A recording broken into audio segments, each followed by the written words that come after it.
Welcome back to College Football Addiction. Here with Brian from Clemson Football Live. A big win for the Tigers in Doak Campbell Stadium on Saturday night. We're going to talk a little bit about that. Going to talk a little bit about big picture thoughts on both Florida State and Clemson, and then going forward for Clemson as they try to get back to Charlotte, a place that they haven't been in a little over a year. So let's talk about the game on Saturday night. Brian, how you doing? Man, I'm doing great. It's always good to be on here hanging out with you. So that's a win already. You're just stacking even more wins than I've had all year. So, yeah. So speaking of wins, Clemson gets a big one on Saturday night in a game that Florida State certainly fought, and they competed better than, as an FSU guy, I even thought they would. Right. So I'll give them that. Now, I will say that when you're a Florida State fan, and Clemson's been here too at times, and you're praising like, hey, they didn't quit, they didn't give up, like that is important. I do think it's good that they didn't. I do also think the perspective is important to say, when that's what you're praising, it obviously shows how wrong this season has gone to, big picture say that's not an acceptable thing to praise in the macro. In the micro, like, yeah, I'm glad they didn't quit because Clemson would have won by 40, if they had quit in the third quarter. And so, yeah, some big picture takeaways for Florida State. But on Clemson specifically, let's start there. Pate says we talk about winners first, right? On Clemson specifically, what impressed you the most? And we'll get to like what you may be concerned with in a little bit, but what impressed you the most about Clemson on Saturday night? I am impressed that we got over 500 yards of total offense. That's incredible. I'll go into what depresses me about the 500 yards in relation to the score a little later on and makes me a little concerned. With that said, our defensive front continued to get pressure. We saw that long pass by Brock Glenn, incredible catch. I can't remember the receiver, down the sidelines, hauled it in. We saw that invalidated by a holding call. TJ Parker, being TJ Parker, I think in high school, he was called the quarterback killer. He literally ran over your offensive lineman. The offensive lineman was like, I better pull him down or he's going to drill Glenn. So I was glad to see that. I was glad to see the ball movement. As I said, it was good to see Wesco and TJ Moore get involved. It was great to see us attack downfield early on. I mean, we went up 17-0 really, really quick. I thought, okay, here we go again. 3 games in a row. We've put up over 40 points. Immediately 17-0. I thought the catch by Antonio Williams, catching the ball and just breaking the tackle, lowering his shoulder and running in. That was a great moment. For anyone who's followed Clemson football loosely, you know that last year he missed most of the season due to an injury. The season before that, he was a true freshman out of Columbia, South Carolina. So we went to the Gamecocks' backyard and took this guy, and he came and played for Clemson, had a great freshman campaign, looked incredible, and then last year, as I said, hampered by injury. It's really good to see him get his feet back under him, get out there, do what he's done. It's good to see Cade do what he did, but the capitalization, there was a lot of questions there. Yeah, for sure. And Clemson, I just think it's so natural. And we get comments all the time, oh, Brian's negative, and you come back on, yeah, look, I'm just being real with things. And so, but there are pros and cons to take away. Clemson, it's just such human nature to, when you do get a big lead, to just ease up some. Like, it's hard to keep that same intensity for 60 minutes. And I wouldn't even know that I'd necessarily say that Clemson eased up some. Like the first touchdown where now Clemson may have ended up scoring that drive anyway. But like, I thought Florida State's defense played the same way that you're frustrated with 500 yards and only 29 points. We're happy with only 29 points, but you gave up 500. Like, Clemson should have scored more. Like, if not for 2 miraculous plays on special, not miraculous, but like absolutely stellar, like beamer ball type plays on special teams. The score even then would have been 35-13. And you look at it, right, like, okay, well, that's a blowout. So, how much of the blocks were on Clemson? How much of them were on Florida State?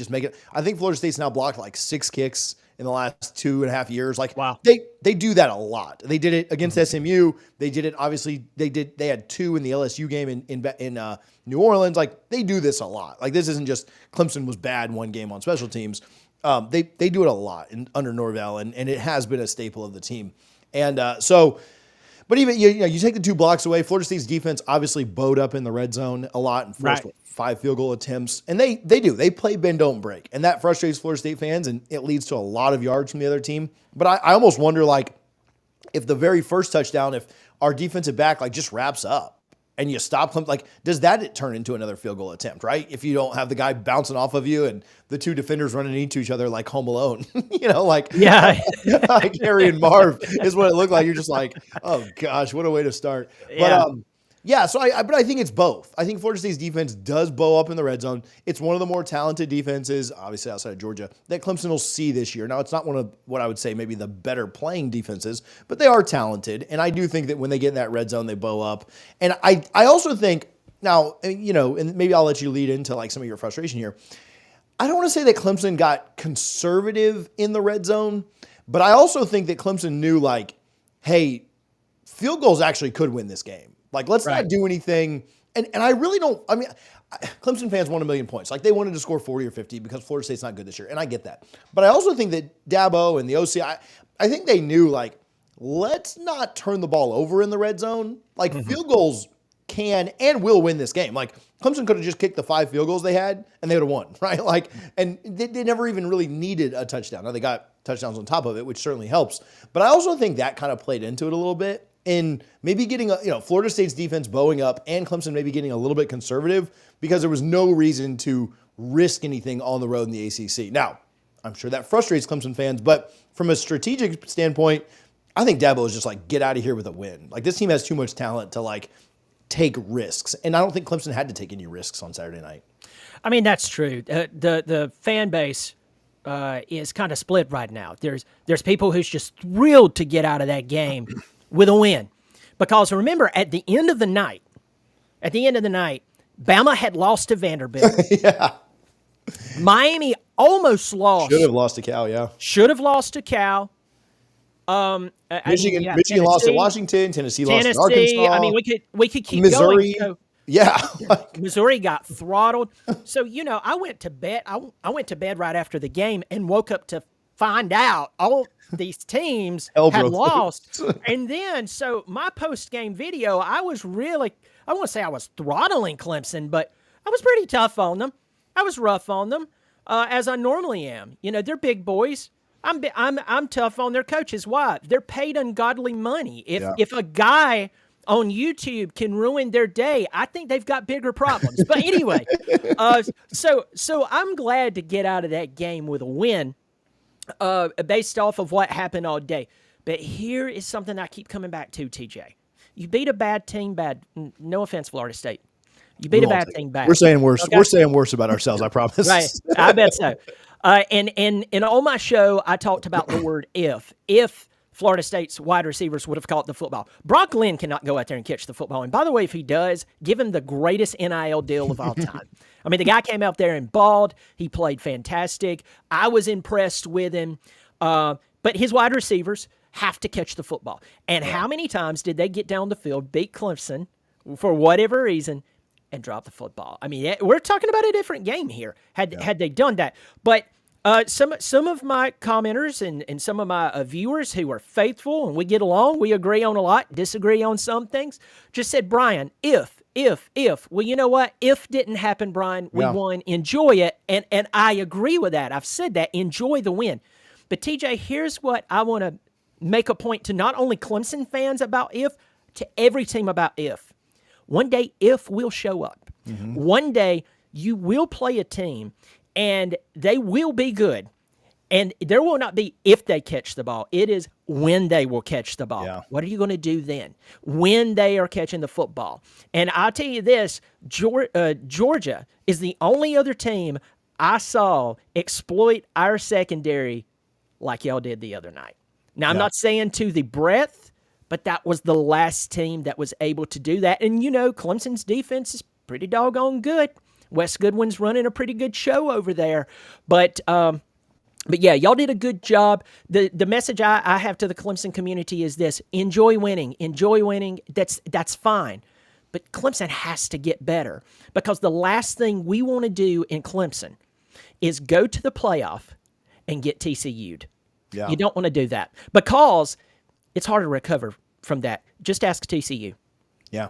So Clemson fans or FSU fans that are watching, I am going to do a video. Right now, there's a very interesting scenario brewing with 3 undefeated teams in the ACC, breaking down what that looks like from literally a game-by-game perspective of what tiebreakers mean between SMU and Clemson and Miami. Now, if any of those teams lose, certainly changes a lot of things. But if all 3 teams end up undefeated, somebody's going to get left out, and it'll probably have very little to do with what Clemson, SMU, and Miami do. It's going to have to do with what their opponents do because they don't play each other. And so if you're watching this, do me a favor and hit the subscribe button to talk about that later. But let's say that it is Clemson, kind of what is expected, Clemson and Miami in the ACC championship.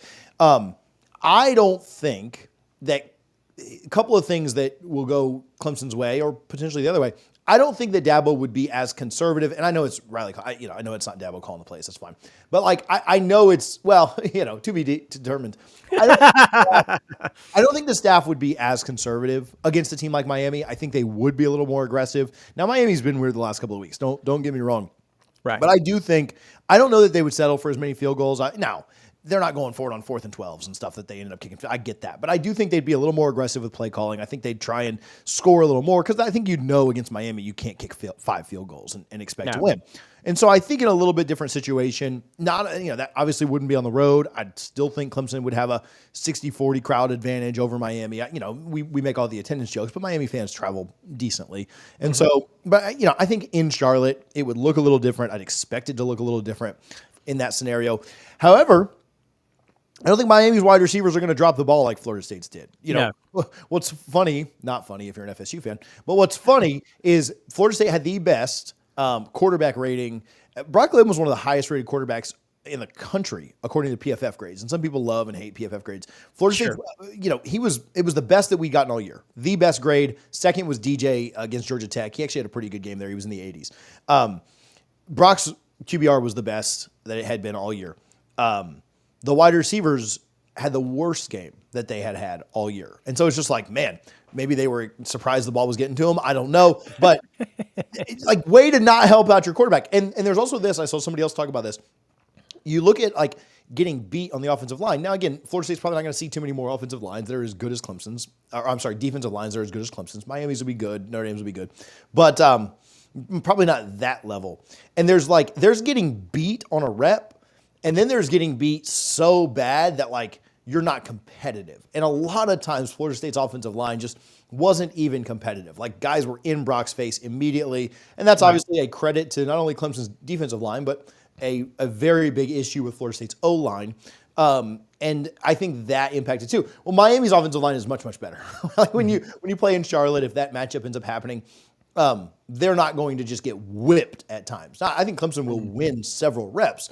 I don't think you'll have massive blow-ups like you had against Florida State. And so you're right. Clemson can't play that if game. They won't have that margin for error. But you're right. If Brock, I think the interception that Brock had was just a miscommunication with a wide receiver. He threw it right to the defender. Clemson ends up scoring on a short field. You take away that 7 points and you give Florida State one of those drops back, it's a 3-point game late. It is incredibly close. And I think Miami, as weird as they've looked in first halves, they will ultimately capitalize on those mistakes, and Clemson won't be able to get away with some of that stuff. Now, Clemson still did a lot of things really well. This is not, I watched a couple of national shows that said they'd pick Clemson right now over Miami head to head. And, it could go either way. Miami's looked like crap for the last 2 weeks too. So, but those are the things I think that have to be cleaned up once you get to Charlotte. And you got a lot of time to get there. You got a big runway. It's not tomorrow. It's not next week. It's not even next month. But you do have to clean those things up before you get there. And I think they will. I think they'll capitalize. But they are almost like the cracks in the foundation. Those are maybe cracks showing up. Can we fix them before December, that first weekend? Well, we go to Wake Forest this weekend. And, good luck finding anyone who cares about Wake Forest other than Dave Clawson. We'll turn that stadium orange. I think we're a 20-plus point favorite going into that game, as we should be. Even though that is Wake Forest, we need to fix some of the things that we saw this past weekend. And there's a lot of Clemson apologists out there who is more than happy to tell me how I'm wrong about this, and that's fine. I would be glad to be wrong about some of the stuff that I've been unfortunately right about, because that means last season would have never happened, right? But Clemson needs to take this opportunity against a bad Wake Forest team and fix the ifs. They need to fix the hole in the secondary that we saw. Y'all exploited it. And, jokingly, looking at y'all's wide receivers, I know that some of them was about to just go into computer robotic response mode and go, DJ didn't get me DJ wasn't out there, pal. You can't blame this on DJ and his history and everything. You dropped the ball and you're on scholarship to catch it. Come on. Let me guess, you need more NIL money for your hands to work. But Clemson needs to go out and they need to fix these ifs now against Wake Forest. They need to ensure that no one beats them like that again, because Cam Ward is a really good quarterback.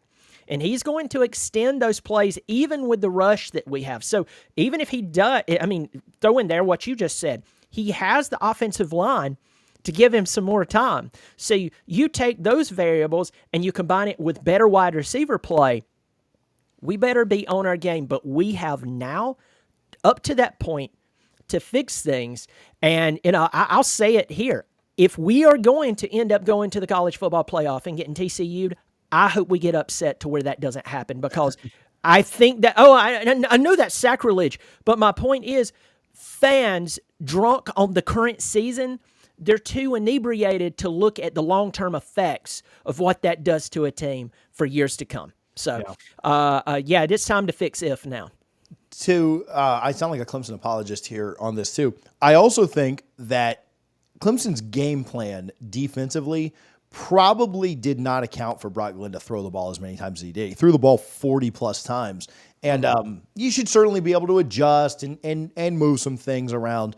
But I would expect that Clemson thought Florida State's going to do to us what they tried to do against Louisville in Charlotte last year. Run the ball a ton, maybe run some wildcat, take the ball out of Glenn's hands, don't let him make mistakes. I think even Florida State fans were shocked at how many times he dropped back and threw the ball. Again, 41 attempts is wild. And I would have said probably under 30. Like, Florida State's going to try and take the air out of it. They threw the ball the first 3 times on the opening possession. I was like, they did.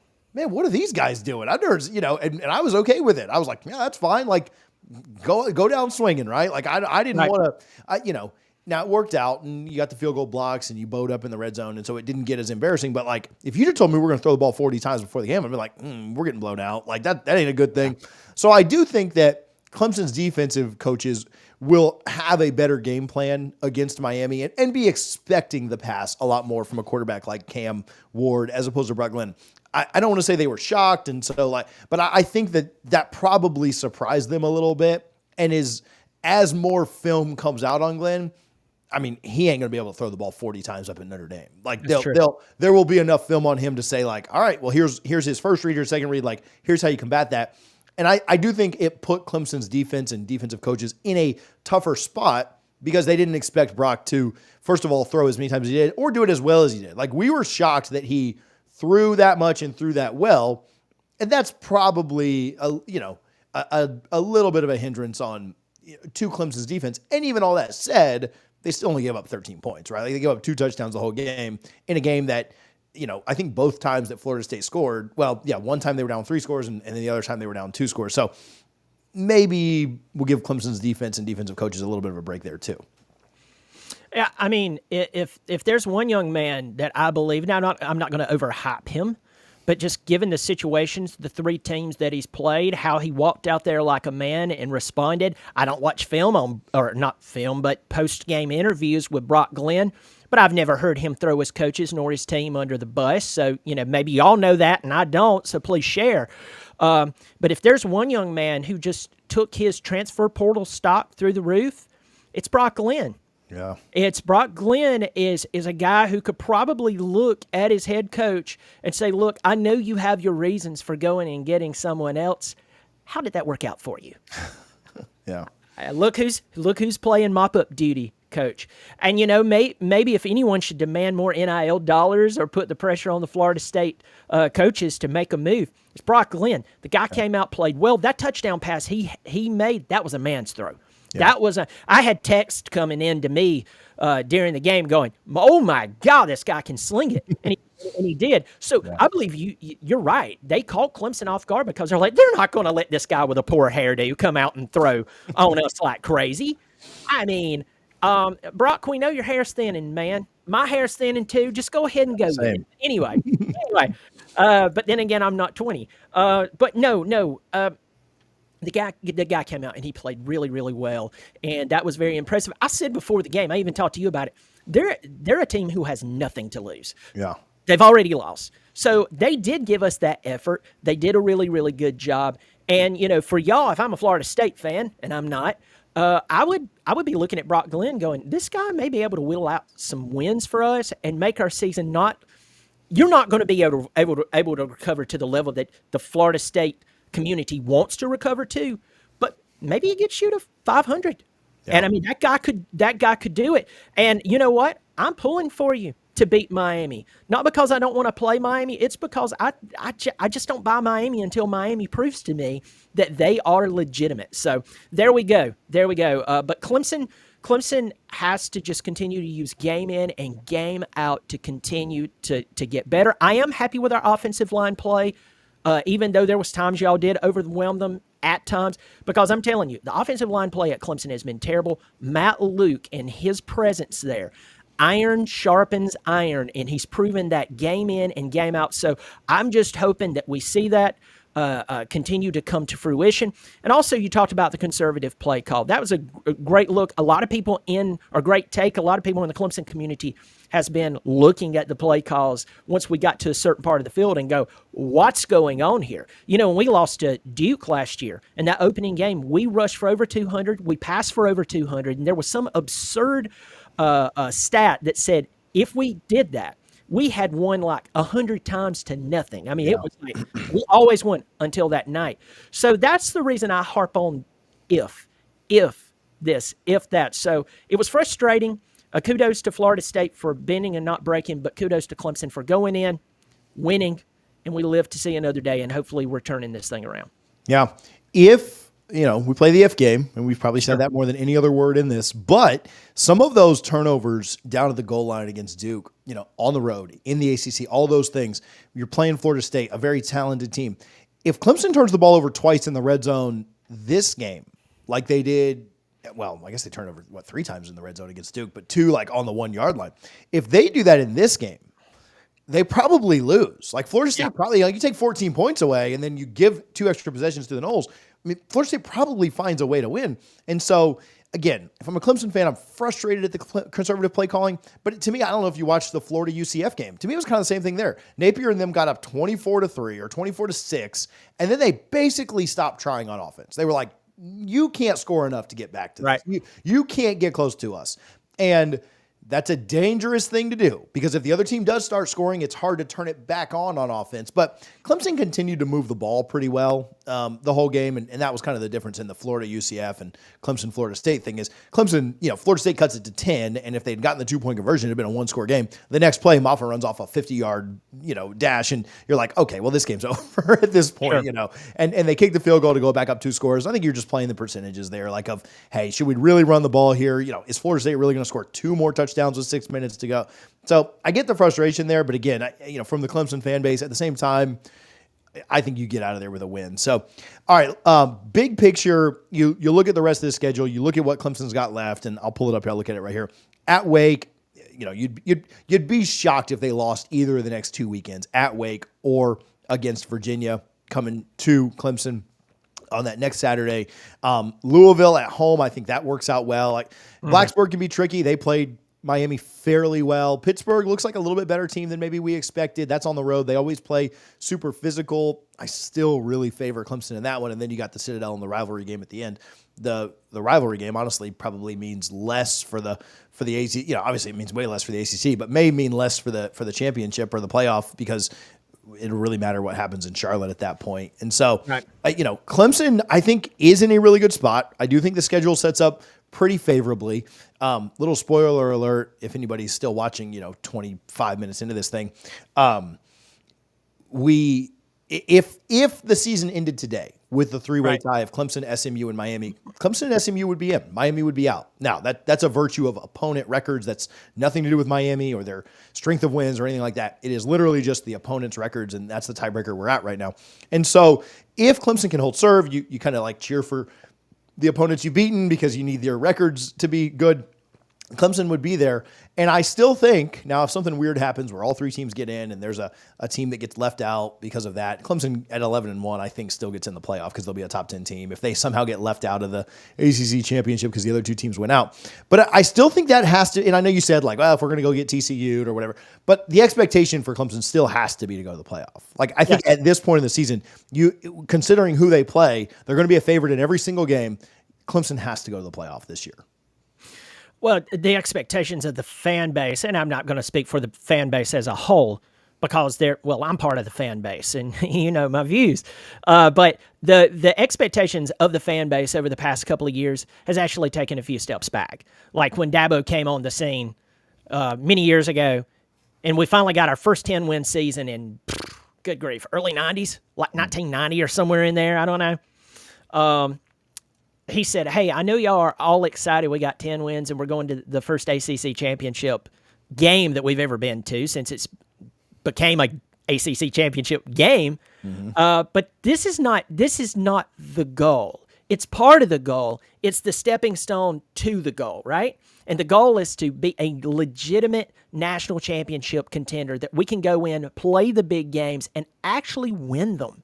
And he was speaking some type of foreign language to us at that time. We were just like, we thought the goal was 10 wins, because it had eluded us for so long. Then Sweeney climbed the mountain. We know what happened. And now over the past few years, Clemson fans are just happy to get 10 wins and to just get to the conference championship.